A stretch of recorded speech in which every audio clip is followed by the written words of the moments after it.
Recently मेरे पास एक query आई जहाँ पर एक लड़का आफ्टर अ प्रोलॉन्ग्ड रिलेशनशिप वो ब्रेकअप करना चाहता था या फिर उस रिलेशनशिप में किसी कारणवश नहीं रहना चाहता था। पर जो लड़की थी वो कंटिन्यूअसली उसे थ्रेटन कर रही थी। कभी वो ये कहती कि मैं सुसाइड कर लूँगी, बहुत बार उसने ये भी कहा कि मैं तुम्हारे अगेंस्ट रेप का केस कर दूंगी, या फिर उसने कहा कि मैं जो तुम्हारी फ़ोटोज़ और वीडियोज़ हैं उनको सोशल मीडिया पे वायरल कर दूंगी। तो ऐसी सिचुएशंस जब भी आपकी लाइफ में अराइज हो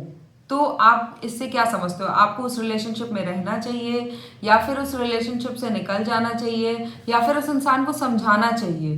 तो सबसे पहली बात जो आपको समझनी है वो ये है कि जो भी इंसान आपको थ्रेटन कर रहा है वो एक टॉक्सिक पार्टनर है, और वो इंसान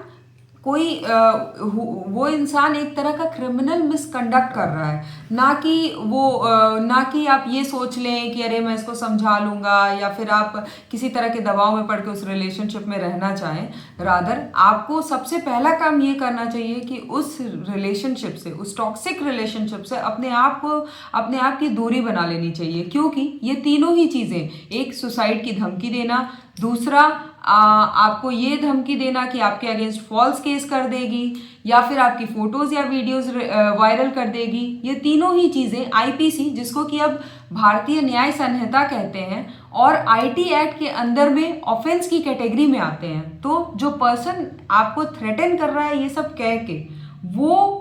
कोई क्रिमिनल मिसकंडक्ट कर रहा है, ना कि आप क्रिमिनल मिसकंडक्ट कर रहे हैं। क्योंकि ब्रेकअप करना या किसी रिलेशनशिप में, बहुत लंबे रिलेशनशिप में रहने के बाद बहुत बार इंसान नहीं मैनेज कर पाता है या वो रिलेशनशिप नहीं चल पाती है। तो इसका ये मतलब नहीं है कि किसी के थ्रेटन करने से आप ये समझ लें कि आपने कोई गलती कर दी या आपने कोई क्राइम कमिट कर दिया। रादर आपको ये सोचना चाहिए कि वो इंसान जो आपको थ्रेटन कर रहा है, that person is committing the crime. और ऐसे केसेस में सबसे पहले अगर सुसाइड की धमकी है तो आपको करना ये चाहिए कि एक एनसीआर तो फाइल करा ही देना चाहिए, या फिर आप ये भी कर सकते हैं कि जो नेशनल सुसाइड हेल्पलाइन है उस पर तुरंत कॉल करें, और जो भी आपकी कंप्लेंट है या जो भी आप कहना चाहते हैं कि ये पर्सन मुझे ऐसे धमकी दे रहा है, या कोई मैसेज या चैट है, उसको आप उनसे शेयर करें। और प्राइमा फेसाई आप ये दोनों ही काम कर दें, अपनी कंप्लेंट रजिस्टर कर दें, so that if in worst case due to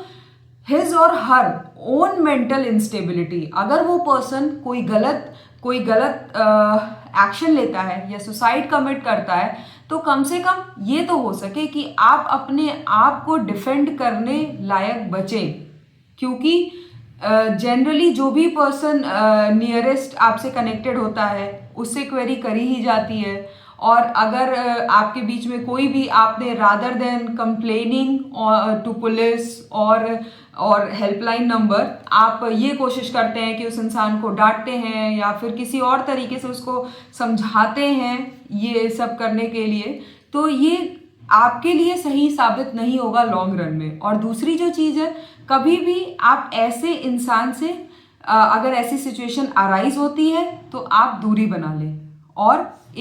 अपने लिए एक लॉयर एंगेज करें जिसके थ्रू आप कम्युनिकेशन करें। और कम्युनिकेशन भी ऐसे सेंसिटिव इश्यूज में डायरेक्टली उस पर्सन से ना करें, रादर उसका जो इमीडिएट फैमिली मेम्बर हो या फिर उसके कोई भी कजन्स हो, सिबलिंग्स हो, जिन पे आपको ट्रस्ट हो कि आप बताएं और कहीं ना कहीं आपको कोई सोल्यूशन मिले, तो अपने लॉयर के थ्रू उस पर्सन को कंसल्ट करें। या ऐसे केसेस में आप ये भी कर सकते हैं कि एक लीगल नोटिस भेजें जहां पर कि उस इंसान को स्ट्रिक्टली उस लीगल नोटिस में आपके लॉयर ने ये लिखा हो कि वो आपसे दूरी बना ले और वो आपको जो धमकियां दे रहा है वो देना बंद करे।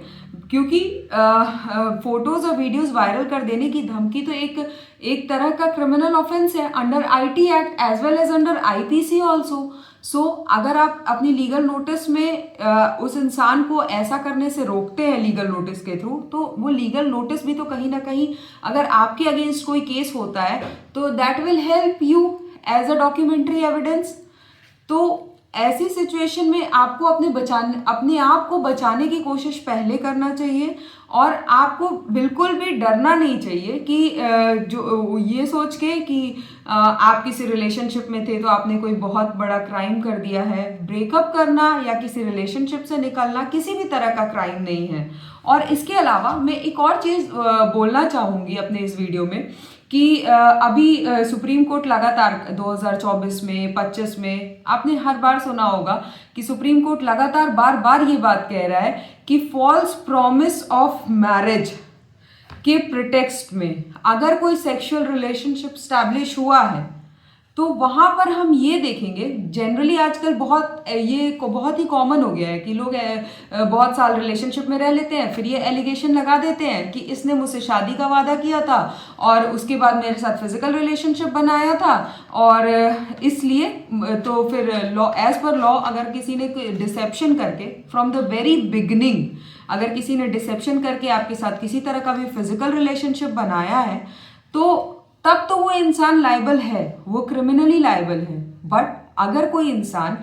एक इंसान के साथ कंसेंशुअल रिलेशनशिप में है, लंबा रिलेशनशिप रहा है, कंसेंशुअल रहा है, दोनों ही पर्सन अडल्ट रहे हैं, तो वहां पर एक फेल्ड रिलेशनशिप के बाद आप रेप का केस नहीं फाइल कर सकते हैं। दैट इज कंप्लीटली रॉन्ग और सुप्रीम कोर्ट ने भी इस व्यू का सपोर्ट किया है। तो ये चीज़ हमेशा अपने दिमाग में क्लियर रखिए कि अगर आप अपने कंसेंशुअल रिलेशनशिप से निकलना चाहते हैं तो you are free to move on, but rather than डर के किसी तरह के थ्रेट से आप अपने आप को टॉर्चर ना करें।